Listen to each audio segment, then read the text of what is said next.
Police স্টেশনে যে আমরা দূর থেকে দেখি কুকুরে থাকি আর আমাদেরকে কুকুরের মতো ব্যবহার করে আর উনি গেলে স্পেশাল চেয়ারগুলো কোথায় খুঁজে এনে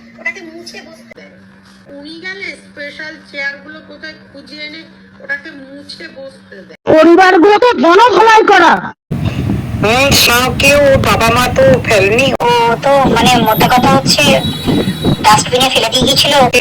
ঠিক আছে, তো তারপরে বড় হয়েছে, পড়াশোনা পায়নি, জীবনে খেতে পায়নি। They are not actually educated person না, that's why it's a big issues for our work.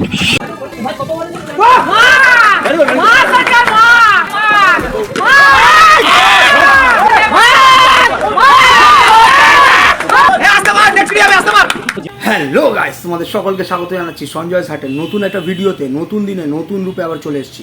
আশা করছি তোমরা সকলে ভালো আছো, সুস্থ আছো, তোমাদের পরিবারও খুব ভালো আছে, সুস্থ আছে। আর হ্যাঁ, ভগবানের কাছে সবসময় প্রার্থনা করি যেন তোমরা তোমাদের পরিবারের সকলে খুব ভালো থাকো, সুস্থ থাকো।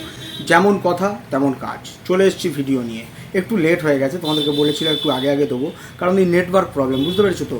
এখন আপলোড করতে যাবো, কতক্ষণ টাইম নেবে, তার মানে কত দেরিতে তোমাদের কাছে পৌঁছাবো, কারণ এই ফোন থেকে আপলোড করতে হয় তো, বুঝতে পেরেছো। তারপরে জানো কাজ বাজ করে খাই, চশমার দোকানের কেরানি, ঠিক আছে, চশমার দোকানের কাজ করে খেতে হয়। তো অন্যের কাছে কাজ করাটা অপরাধ নয়, অপরাধটা হচ্ছে সেই দৃষ্টিভঙ্গি। অন্যের কাছে কাজ করা কর্মচারীদেরকে ছোট চোখে দেখে, দেখবে নাই বা কেন, ছোট মেন্টালিটি যাদের, তো ছোট তো তারা পরিচয় দেবেই, ঠিক আছে। তো যাই হোক, আমি চলে এসেছি আমার কাল্পনিক গল্প নিয়ে। আমার কাল্পনিক যে আওয়াজ তোমাদেরকে শোনাবো বলেছিলাম, সেই কাল্পনিক চরিত্রের কাল্পনিক আওয়াজ তোমাদেরকে শোনাবো। তোমরা প্রথম থেকে শেষ পর্যন্ত দেখবে, দেখার পরে লাইক কমেন্টের বন্যা বুঝিয়ে দেবে। যারা এখনো চ্যানেলটিকে সাবস্ক্রাইব করোনি তারা কিন্তু পটাং করে সাবস্ক্রাইব করতে ভুলবে না। আর করে দেওয়ার পরে পাশে যে বেল আইকনটা রয়েছে ওটাকে টিপে, ঠিক আছে, ওটাকে টিপে অল নোটিফিকেশন অন করতে ভুলবে না, ঠিক আছে। তো চলে আসি মেন বিষয়বস্তুতে। তোমরা দেখতে পাচ্ছ যে আমার এই কাল্পনিক চরিত্র কত ধরনের ছলা কলা, কত ধরনের নাটক, কত ধরনের ঢপবাজি, কত ধরনের চিটিংবাজি করে বেড়াচ্ছে, ঠিক আছে। মানে আমার গল্পের মাধ্যমে তোমাদেরকে যে গল্পটা শুনিয়েছি, সেই গল্পের মাধ্যমে কত ধরনের ছকবাজি, চিটিংবাজি, ধাপ্পাবাজি, ঢপবাজি এসব শুনিয়ে বেড়াচ্ছে, নিশ্চয়ই জানো। তো তোমাদেরকে ঠিক এরকমই আরেকখানা ঢপবাজি তোমাদেরকে শোনাতে যাচ্ছি, কারণ ঢপবাজি তো শোনাবেই, কারণ এ তো ঢপ থেকেই উৎপত্তি, কাল্পনিকভাবে উৎপত্তি, কল্পনার জগৎ থেকে ভেসে এসছে, ঠিক আছে। তো কাল্পনিক জগৎ নিয়ে বেঁচে থাকে, এই কাল্পনিক জগৎকে নিয়ে বেঁচে থাকা, কল্পনাকে নিয়ে আমার এই গল্পটা, ঠিক আছে। যাই হোক, এই কাল্পনিক চরিত্রের কাজ হচ্ছে অন্যদেরকে গালিগালাজ করানো, খিস্তিখাউড়ি করানো, যার কাজ হচ্ছে অন্যকে পোক করে, অন্যর কাছে ভয়েস করে লোককে বলে একে দিয়ে খিস্তি কর, তাকে দিয়ে খিস্তি কর। শুধু তাতেই ক্ষান্ত থাকেনি, ইনি যারা ভিউয়ার্স থাকে, যে সকল ভিউয়ার্সরা মহিলা ভিউয়ার্স, সেই সকল মহিলা ভিউয়ার্সদেরকে পর্যন্ত গালিগালাজ পর্যন্ত করে, অন লাইভ গালিগালাজ পর্যন্ত করে। চোখ দিয়ে দেখো, কান দিয়ে যখন ঢুকবে তখন কিন্তু মন দিয়ে শুনবে, ঠিক আছে। তো শোনো তো কি বলছে একটু। তার আগে একটা উত্তর দিদি, জ্যোতি দে অশিক্ষিত, আনকালচার, নোংরা, থার্ড ক্লাস মেন্টালিটি, কত সতী আপনি জানি না। আপনার মা বেশ্যা ছিল কি বাবা কোনো পুরুষ বেশ্যা ছিল? সামান্য দর্শককে পর্যন্ত খিস্তি খাউড়ি করে। এই জন্যই তো খিস্তি খাউড়ির কোলে উঠে বসেছে আর মানুষজনকে খিস্তি খাউড়ি করায়, কারণ যার শিক্ষা যেমন তো তার কর্ম তেমন, তার বিবেক বুদ্ধি তেমন, তার বিবেচনা তেমন। যাই হোক, এরপরে আসি, এই কাল্পনিক চরিত্র একখানা কল্পনাতে কাউকে একটা চ্যালেঞ্জ করে বসেছে, ঠিক আছে। চ্যালেঞ্জ যখন করছিল তখন মনের মধ্যেও জোর ছিল না, বুকের মধ্যে ধকপকানি ছিল, যে লোককে বলে তো দিচ্ছি, তারপরে কোত্থেকে কি বেরাবে, হ্যাঁ, বের করার জন্য তো আমি রয়েছি। এ নিজে বলছে যে আমি কোথাও বলিনি যে প্রশাসনকে নিয়ে আমি কোথাও জায়গায় বলিনি যে প্রশাসনকে নিয়ে কোনো বাজে কথা, বা প্রশাসন আমি যেখানে যাই সেখানে আমার চেয়ার টেবিল মুছে দেয়, এরকম কোনো কথা বলিনি, ঠিক আছে। তো তোমরা মনে করো এই জিনিসটা, যে আমি ধরো এখানে দাঁড়িয়ে রয়েছি আর আমার পাশে একজন এসে দাঁড়িয়ে রয়েছে, আমার পাশে একজন রয়েছে, সে আমার বন্ধু, তার আমি কোলে উঠে বসেছি, ঠিক আছে। তো সে আমাকে নিয়ে দর্শকদের কাছে এমন জিনিস ছড়াচ্ছে যেখানে পাবলিকলি বলছে যে ইনি যেখানে যান সেখানে হচ্ছে সেখানকার প্রশাসনে যারা রয়েছে যারা চেয়ার টেবিল মুছে দেয়, সেটা তো পরের বিষয়। তার আগে বলছে যে সাধারণ মানুষ নাকি প্রশাসনের কাছে গেলে প্রশাসন নাকি মানে কুকুরের মতো ব্যবহার করে। তোমরা কি কোনোদিন কোনোভাবে এরকম জিনিস পেয়েছো? পাওনি, কারণ আমাদের প্রশাসনে যারা রয়েছে তারা খুবই সহৃদয় ব্যক্তি, ঠিক আছে। তারা খুবই সহৃদয় ব্যক্তি, তারা প্রথম থেকেই শেষ পর্যন্ত সব কিছু শোনে, ঠিক আছে। এমন নয় যে তুমি গেছো তোমাকে নিয়ে ভুলভাল কথাবার্তা বলা, তোমাকে ধমকানো চমকানো, এরকম কোনো কিছু করে না। তারা সবসময় কোঅপারেট করে।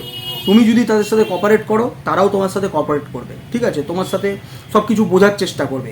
কিন্তু এই ছোট লোক যে রয়েছে, মানে আমার কাল্পনিক চরিত্রের যে ছোট লোকটা, যে এই খাল কেটে কুমির এনে ঢুকিয়েছে, তো সে পাবলিকলি বলছে যে আমরা নাকি যেখানে প্রশাসনিক জায়গায় যাই সেখানে নাকি কুকুর বলে যাচ্ছে তাই বলে তাড়িয়ে দেয়, কুকুরের মতো ব্যবহার করে। বিশ্বাস হচ্ছে না। তো শোনো একটু কি বলছে নিজের মুখে। আমি বললাম ওনার আইনির হাতটা কতটা বড় আর কতটা দূর সেটা অন্তপক্ষে ওনার পাশে যে থাকবে সে বুঝে যাবে।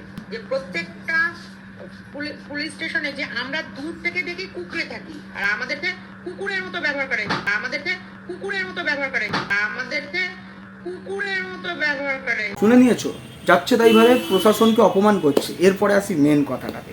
এটা কোন অবস্থাতে? এটাতে তার থাকা অবস্থাতে, তার বসা অবস্থাতে একটা জায়গাতে এই ঢপবাজ বসে রয়েছে আর ঠিক তার পাশেই তার নোংরা যে ডাস্টবিন খুঁজে বের করেছে, যে আবর্জনা খুঁজে বের করেছে, যার উপরে বসে এরকম নোংরামো করবে। তো সেই আবর্জনা বসে বসে এইরকম ধরনের কথাবার্তা সোশ্যাল মিডিয়াতে বলছে। এই নোংরা আবর্জনা এটাতেই ক্ষান্ত হয়নি, কারণ পাশে খুব পাওয়ারফুল কাউকে বসিয়ে রেখেছে। যা ইচ্ছা তাই বলে সোশ্যাল মিডিয়াতে মানুষকে নিয়ে নোংরামি করা যেতে পারে। ঠিক আছে, শুধু মানুষ নয়, প্রশাসনকে নিয়ে পর্যন্ত নোংরামি করা যেতে পারে, থ্রেট দেওয়া যেতে পারে যে আমরা গুন্ডাগার্দি করব, তোদের যা করার আছে করার ক্ষমতা থাকলে করে নেই। ইভেন একটা জায়গায় বলেছে যে তোর কোন পুলিশ বাবা আছে, তোর কোন উকিল বাবা রয়েছে, তোর কোন নেতা বাবা রয়েছে, তাকে পর্যন্ত গিয়ে বলে দে আমার যা করার আছে করে নিতে। বুঝতে পেরেছো? এরা পুলিশ প্রশাসন আইন কোনো কিচ্ছুকেই মানে না। এরা শুধু ধমকি চমকি গুন্ডাগার্দিতে বিশ্বাসী, কারণ এরা হচ্ছে সোশ্যাল ক্রিমিনাল, এরা হচ্ছে সোশ্যাল মিডিয়ার ক্রিমিনাল। বুঝতে পেরেছো? সোশ্যাল মিডিয়ার গুন্ডা। তো এবারে আসি সেই অবস্থাতে, বসে থাকা অবস্থাতে, কাল্পনিক পাওয়ারফুল চরিত্রের বসে থাকা অবস্থাতে পাশের এই ডাস্টবিন এইরকম ধরনের কথাবার্তা বলেও ক্ষান্ত হয়নি। তারপরে বলছে যে এই পাওয়ারফুল ব্যক্তিটি যে প্রশাসনিক মানে দোরগোড়ায় যায়, তো সেখানকার প্রশাসনে যারা রয়েছে তারা এনার চেয়ার টেবিল মুছে দিয়ে এনাকে বসতে দেন। উনি গেলে স্পেশাল চেয়ারগুলো কোথায় খুঁজে এনে ওটাকে মুছে বসতে দেয়। উনি গেলে স্পেশাল চেয়ারগুলো কোথায় খুঁজে এনে ওটাকে মুছে বসতে দেয়। উনি গেলে স্পেশাল চেয়ারগুলো কোথায় খুঁজে এনে ওটাকে মুছে বসতে দেয়। চেয়ার টেবিল মুছে দিয়ে এনাকে বসতে দেন। ইনি পাশে বসে বসে তখন খিল্লি ওড়াচ্ছেন, হাসছেন। বুঝতে পেরেছো? তো আমার হয়ে কেউ কোনো কথা বলছে আর আমি সেটাকে বিরোধিতা করছি না, যে সে আমাকে নিয়ে একটা মিথ্যে জিনিস প্রচার করছে, একটা ভুল জিনিস প্রচার করছে। কেন করছে? কারণ দর্শকের সামনে আমার পাওয়ারফুল ইমেজটা দেখাতে হবে, কারণ দেখাতে পারলেই পেছন থেকে ধান্দা আছে। বুঝতে পেরেছো? তো সেই জিনিসটা দেখাতে হবে। তো ইনি কোথাও কোনো রকমভাবে তাকে বাধা দেননি বা বাধা প্রাপ্ত করেননি যে তুমি যেটা বলছো সেটা ভুল বলছো, সেটা বলা উচিত নয়, এরকম কোনো জিনিস ঘটেনি, এরকম কোনো জিনিস ঘটে না। নিজের পাওয়ার দেখার জন্য সেই পোষা সারমে ওটাকে ছেড়ে দিয়েছে। তুমি সোশ্যাল মিডিয়াতে এটা বলো, তার মানে তুমি তার সাথে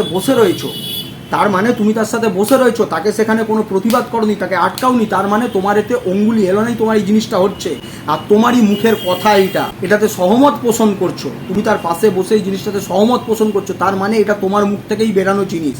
তাহলে তাকে বলবো যে বড়িয়া বিস্তারটা রেডি করতে, যদি সার্টিফিকেটের পেছনে সারনেম ঠিক থাকে, কল্পনার থেকে যদি না আসা হয়, মানে কাল্পনিক চরিত্র তো, কল্পনার থেকে যদি না আসা হয়, তাহলে বলবো যে রেডি হয়ে বলাই বড়িয়া বিস্তার গুছিয়ে চলে যেতে। যার লোকের সমালোচনা নেওয়ার ক্ষমতা নেই, লোককে গালিগালাজ করাতে পারে, কিস্তি কাউরি করাতে পারে, লোকের পেছনে নোংরা খেলা খেলতে পারে, লোককে জড়াবার ফেক জালে জড়াজন চক্রান্ত করতে পারে, ফেক জালে জড়িয়ে এত বড় ক্ষমতা, নিজের পরিচয় পর্যন্ত লোকাতে পারে, পরিচয় লুকিয়ে নোংরামি করতে পারে। ঠিক আছে, তাকে তো মানুষ এমনিই চিনে যাচ্ছে, তার আর কি বলবে বলে? তো মান সম্মান কিছু আছে? মানে আমার কাল্পনিক চরিত্রে। বুঝতে পেরেছো? শুধু এই জিনিস করে ক্ষান্ত হয়নি, এর আগে এত নোংরামি করেছে। আমাদের আইনে রয়েছে যে গণধোলাই হচ্ছে আইন বিরুদ্ধ কাজ, কিন্তু এই ছোট লোক নিজেকে বিরাট বড় হনু মনে করাবার জন্য প্রশাসনকে তো যে কোনো সময় হাতে তুলে নেয়, মানে আইনকে হাতে তুলে নেয়, তুলে নিয়ে মানুষকে বড় বড় বুজরুকি শোনাবার জন্যে সেখানে পাবলিকলি মানুষকে ইনফ্লুয়েন্স করছে যে তোমরা গণধোলাই দাও, একটা ছেলেকে ঘর থেকে বের করে নিয়ে এসে তাকে জুতো পেটা করো, তার বাবা মারা যারা রয়েছে তাদেরকে গণধোলাই দেওয়ার দরকার। বুঝতে পারছো না নিশ্চয়ই? না বুঝতে পারছো না? একটু শোনো তো কি বলছে। আপনাদের উচিত এই ছেলেটাকে একদম সমাজে নিয়েছে জুতো পেটা করা, পরিবারগুলোকে গণধোলাই করা। শুনতে পেয়েছো কেমন ধরনের ভাষা, কেমন আইন বিরুদ্ধ কাজকর্ম করে? শুধু এটা বলেও শান্ত নেই। এখন তোমরা দেখছো বিডিতে যে জিনিসটা হচ্ছে, ঠিক আছে, বাংলাদেশে যে জিনিসটা হচ্ছে, সেখানে সবসময় আমাদের প্রশাসনের সকলে বলছে যে এই জিনিস থেকে দূরে থাকুন, এই জিনিস নিয়ে কেউ কোনো বাজে উস্কানিমূলক মন্তব্য করবেন না। কিন্তু এই যে রয়েছে নিজের পাওয়ার দেখানোর জন্য, সেখানেও ধার্মিক উস্কানি দেওয়া হচ্ছে, বলা হচ্ছে এরা নাকি বিনা পাসপোর্ট বিনা ভিসাতে বাংলাদেশে ঢুকে যাবে, ঢুকে গিয়ে নাকি বিরাট কিছু করে নেবে। তাহলে কত ধরনের উস্কানিমূলক কাজকর্ম করে আইন বিরুদ্ধ কাজকর্ম করছে, তাহলে তোমরা নিশ্চয়ই বুঝতে পারছো যে এর মেন্টালিটি কি, এর ধান্দা কি। যা হবে হবে, আমরা ঢুকবো, কে আটকাতে পারে আটকাক। বাংলাদেশ দেশে আমরা ঢুকবো। এরপরে আসি মেইন জিনিসটা, যেটার জন্য তোমরা অপেক্ষা করছো, প্রথম থেকে একবারে অপেক্ষা করছো যে কি বলবে, কি বলেছে। তো তোমরা জানো তো এখানে হচ্ছে শিরদানা বিক্রি করে নিজেদের ক্রিয়েটিভিটি বিক্রি করা। ক্রিয়েটিভিটি কিচ্ছু নেই, অন্যের ক্রিয়েটিভিটিকে ধার নিয়ে, ইভেন অন্যের ফুল ভিডিও নিয়ে নিজের চ্যানেলে ছেড়ে সেই ভিডিওর ভিউজ পেয়ে আর্নিং করে দিন যাপন করতে হয়। তো তাদের ক্রিয়েটিভিটি থাকবে কি করে? যার ঘরের জনকে সোশ্যাল মিডিয়াতে ছেড়ে দিতে হয় যে জিপ তুলে আর জিপ খুলে দেখাবার জন্য, বুঝতে পেরেছো? তাদের আর ক্রিয়েটিভিটি থাকবে কি করে? এখন এই দেখেছো তোমরা কিছু নোংরা এক জায়গায় হয়েছে, যারা খিস্তি খাউড়ি করে, যারা দর্শন ক্রিয়েটারদের খিস্তি খাউড়ি করে, সত্যি কথা তুলে ধরলেই কেউ তাকে খিস্তি খাউড়ি করে, তার ফ্যামিলির বাবা মাকে একে অপরের সাথে শুইয়ে দেয়, ভাইয়ের সাথে বোনকে শুইয়ে দেয়, এরকম ধরনের কাজকর্ম করে। তো এদের মধ্যে এখন একটা মিল বন্ধন হয়েছে। কেন? কারণ মিল বাঁটকে খায়েঙ্গে, বুঝতে পেরেছো? তো এই মিল বাঁটকে খায়েঙ্গের জন্য মানে ভাবো তলায় তলায় কত কি নিজেদেরকে স্যাক্রিফাইস করতে হচ্ছে। আমার বিষয়ে কেউ যদি আমার কোনো বন্ধু অন্য কাউকে বলে, আমার আর এক বন্ধুকে বলে যে এ তো এই ও তো, আমি পরের দিন তার তো মুখ দর্শন করবো না, তার ছাওয়া পর্যন্ত মারাবো না, কিন্তু এরা ছাওয়া পর্যন্ত মারাবে। কেন মারাবে জানো তো? মিল বাঁটকে খায়েঙ্গে। তো শিরদাঁড়ায় যদি একটুও জোর থাকে, আর শিরদাঁড়া বলে যদি কিছু থাকে, তো অন্ততপক্ষে কি বলবো, আমি তো বললাম তুই তো ফেলে দিয়ে চলে যেতাম, ঠিক আছে? তো যাই হোক, শোনো এবারে কি বলেছে একটু। কেউ বাবা মা তো ফেলেনি, ও তো মানে মোটা কথা হচ্ছে ডাস্টবিনে ফেলে দিয়ে গিয়েছিল ওকে, ঠিক আছে? তো তারপরে বড় হয়েছে, পড়াশোনা পায়নি, জীবনে খেতে পায়নি, হোস্টেল লাইফ ওর। They are not actually educated person না, that's why it's big issues for our work. এটা তুমি আর আমি অন্তত ভালো বুঝতে পারবো যে এদিকে টিচ করাটা কতটা।